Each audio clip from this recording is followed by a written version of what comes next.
Good evening, everyone, and thank you for joining us this evening with Karren's Carrots.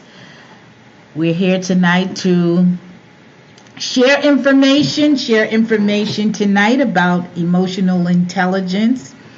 I recently ran across this article entitled The 10 Commandments of Emotional Intelligence, and it was basically presented in a very succinct way.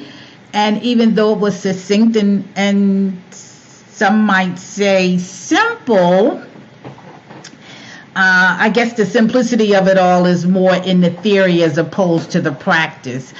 But nonetheless, as they say in some of the postings, I didn't write these lyrics, but actually it's an article I ran across by, I think his name is Justin Bariso. I think I'm pronouncing that correctly.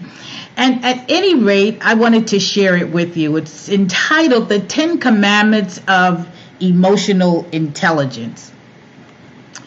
And of course, we all know, well, you've heard me say perhaps many times in talking about emotional intelligence, I talk about the four pillars. The four pillars of emotional intelligence is self-awareness, self-management, social awareness, and relationship management. So let's see what Justin says about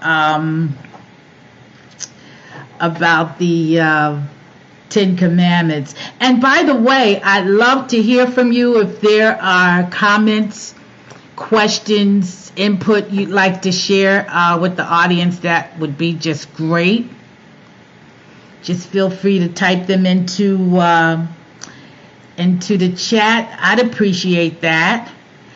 But nonetheless, let's start. Okay, so commandment number 1, thou shalt,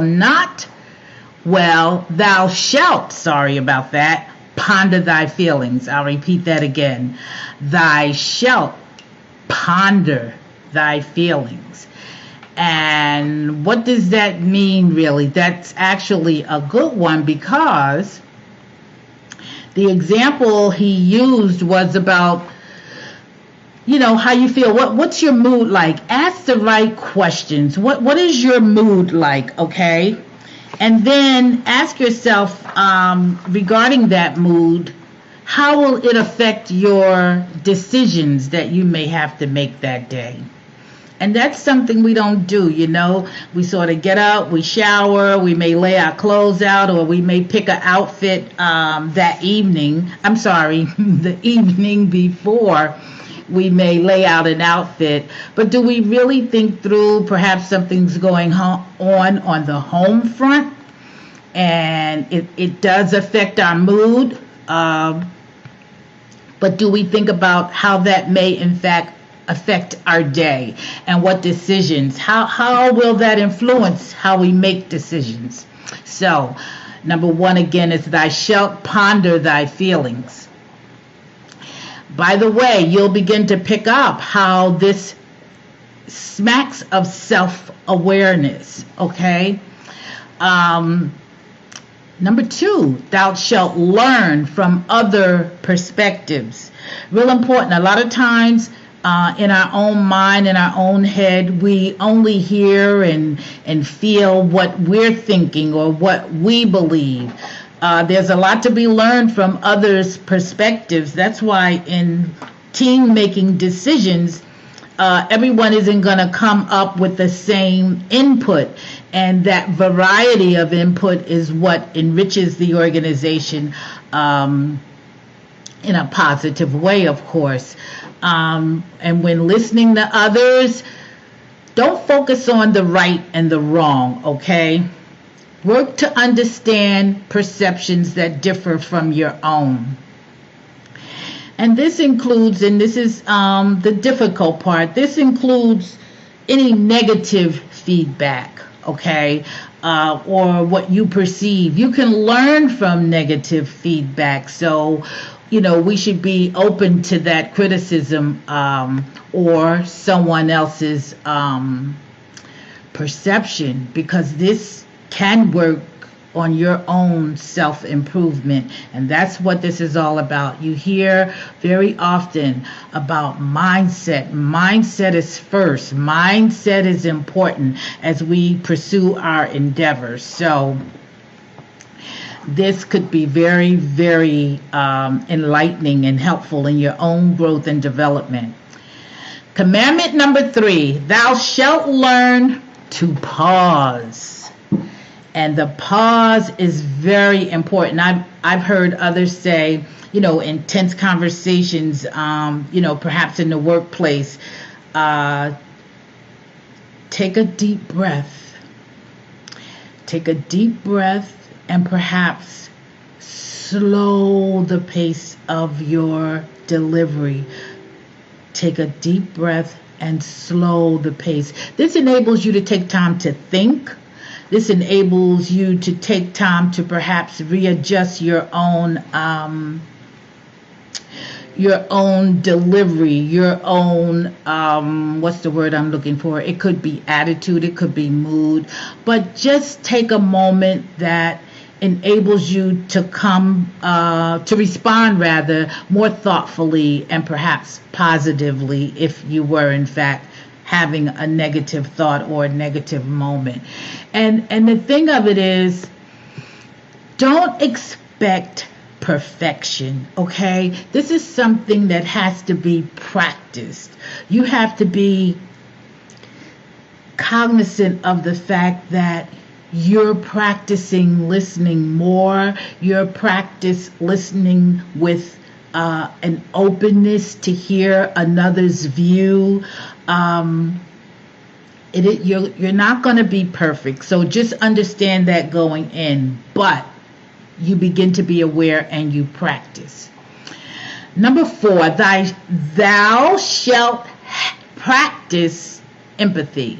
Really an important one. So instead of judging and labeling, work to see things through another's eyes. And once again, ask questions like, why does this person feel this way? Or what's going on behind the scene? Asking questions, we can learn a lot. Learn a lot to our benefit, help us in our exchanges and communication with others. Really good. The other thing is thou shalt praise others. Now, we don't do enough of this. It's something I'm practicing myself.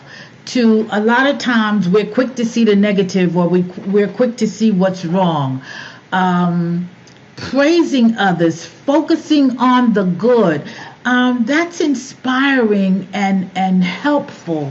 And it also basically tells another person what you appreciate about them, okay? And that inspiration can go a long way to help them in their own personal development and inspire them. And that's what we want to do. Number 6, thou shalt apologize. And not apologize just to apologize, I'm sorry, but a sincere I'm sorry. It could be the 2 most difficult words to say, but it can have a heck of an impact and be very powerful when a sincere apology is given. And no one is too big to apologize, even if they think they are. No one is too big to apologize. Very simple, easy to say words, powerful meaning behind those 2 easy words. I'm sorry. Number 6 is the other thing too is when someone acknowledges their mistake, it basically puts them in a position showing integrity, and it puts them in a position where someone can believe and trust. It heightens that trust factor, okay? Because they acknowledge something, they're not hiding behind it. It's not that they're too big or they're too powerful or they're too important. Those are things, believe it or not, even when they're not communicated, they're not appreciated by people. You're too big or you're too powerful to apologize, to say you're sorry, to acknowledge a mistake. It's not a good look. It's not a good look, nor is it a good representation of a leader, to be perfectly honest. So where are we next? Next is, and this is another important one, thou shalt forgive. Okay, thou shalt forgive. Let's see, do we have any comments there on that? Hi, Zakia, how are you? Thanks for joining this evening. Good to see or hear you, feel your presence. Thank you for joining. So yes, thou shalt forgive. We're on commandment number 7. Refusing to forgive is like leaving a knife in a wound. You never give yourself a chance to heal. And that is really key, because a lot of times you may think you're holding a forgiveness from someone. You're not going to forgive them. Does not hurt them. It hurts you. The forgiveness is for you. I don't know if you've ever been in a situation where, there was a situation between you and someone, and it impacted the relationship negatively. And it was a good relationship perhaps before it got to this point. Now it's at this point and there's no communication. And then one day you decide to forgive that person. And then you realize upon that forgiveness how much better you feel, how much lighter your load is, because that forgiveness is for you.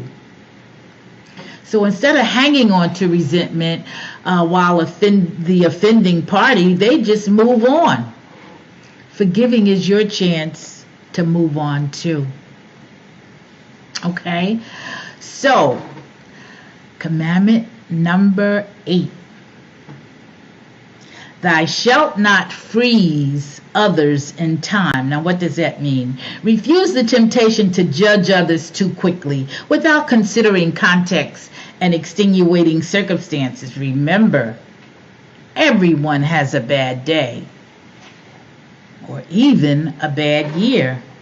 So you can make a practice of consistently and honestly reevaluating your relationships. And remember, this is not a one-way street. This is two-way. You are helping you as well as showing someone else that you have the capacity to be a joiner rather than a disconnector. Okay? So you make it a practice to honestly reevaluate your relationships and be sure to get the most out of them rather than freezing them out. A lot of times we do that and we think it's easy, but it really affects us whether we admit to it or not. It affects us in a way that impacts other relationships that in essence thwart our own growth and development. Okay? So now we're at commandment number 9. Thou shalt control thy thoughts. We were on a parents group the other day and we were talking about meditating, and I was sharing that I had meditated that day, and in the beginning I always said, I can't meditate. My mind just keep going, and I know you're supposed to be still and, work to center your thoughts. Well, rather than me giving myself the opportunity to learn and grow in the meditation, I thought with my thoughts going all over the place that, I can't do this. I can't do this. But I practice. I practice. And what I learned was when your thoughts go this way and that way, that it's okay. That when you realize it, you bring your thoughts in. You focus on your breath. You focus on your heartbeat. But you just gently bring your thoughts back to center, whatever that center is that you're focusing on. And once again, it's not about perfection overnight. It's about practicing and being consistent and getting better over time. And so this particular morning, I was meditating, and when I was done, I noticed my resting pulse was 65. I said, I really need to concentrate, focus, and put meditation a part of every day in my life, not some days, but every day. Once again, practice and consistency. It is excellent for all of your personal and professional development, but especially for you, for yourself, okay, for your health, your mental health, your emotional health, and the endeavors that you're pursuing, your business or whatever. It's real important. So, when you experience a negative situation, you may not have much control over your feelings, but by focusing on your thoughts, you can control your reaction to those feelings. As the saying goes, you can't stop a bird from landing on your head, but you can keep it from building a nest. How about that? So when you focus on your thinking, you resist becoming a slave to emotions. I mean, these are commandments, as Justin terms them, but such good guidance and direction for your own growth and development. And we all have been in tense situations, and we could probably all relate to situations that have been tense and difficult, and we didn't pause, and we didn't control our thoughts, and maybe it wasn't a irretrievable kind of harm that was caused, but nonetheless, the stopping, the pausing, to getting our thoughts under control could have given us a different outcome altogether. And mind you, we're talking about work, we're talking about professionalism, but these are good commandments, if you will, for your personal relationships as well, for relationships with friends, with partners, casual relationships. Excellent practice. What you're doing is you're building listening skills, you're developing more effective communication, and you're also controlling your thoughts and your emotions and not letting those emotions run away with you, but once again centering, pausing, getting your thoughts in order together, whatever word is appropriate there for you. You acknowledge the feelings, and then you could move forward in a way that's in harmony with your goals and values. And that's important because a lot of times the situation may be it may be an emotion-filled situation that causes us to forget what our main focus is, what our goals are. And you want to keep those things in focus. Okay? All right. So the last commandment, the 10th commandment is, thou shalt not stop learning. Okay? Thou shalt not stop learning. Don't ever stop learning. There is so much to learn every day in every way. Emotional intelligence isn't about achieving perfection or reaching a certain level of emotional intelligence. It's about continuous growth. Continuous growth. A lot of times you feel you've mastered, let's say, one of the commandments. And one of these 10 commandments that you will make your greatest mistakes, but it is how you handle these mistakes that will determine. Now, that is really key. Let me read that again.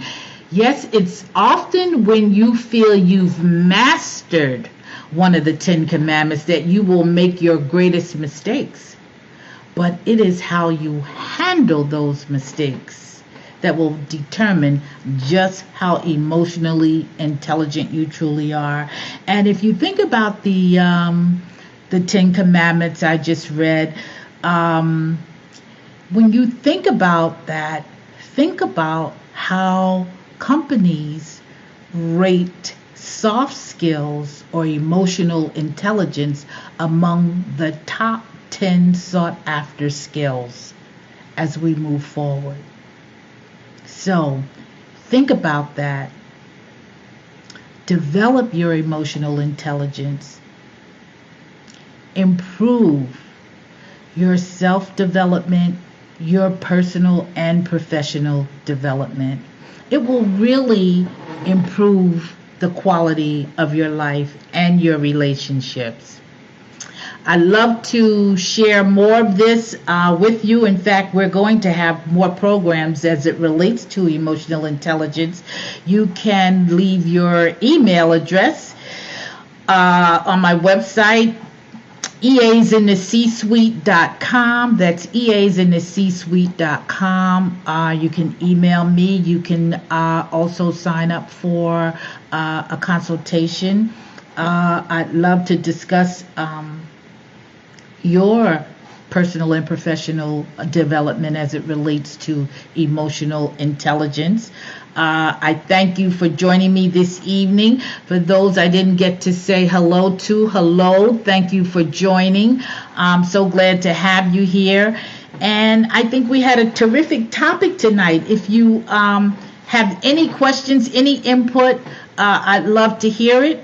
And of course, I'm at easinthecsuite.com or info@easinthecsuite.com. This is Karren with Karren's Carrots, signing off until next Thursday at 7 p.m. with more interesting information on how you can up-level your performance without increasing stress. Thank you so much, and we'll see you next week.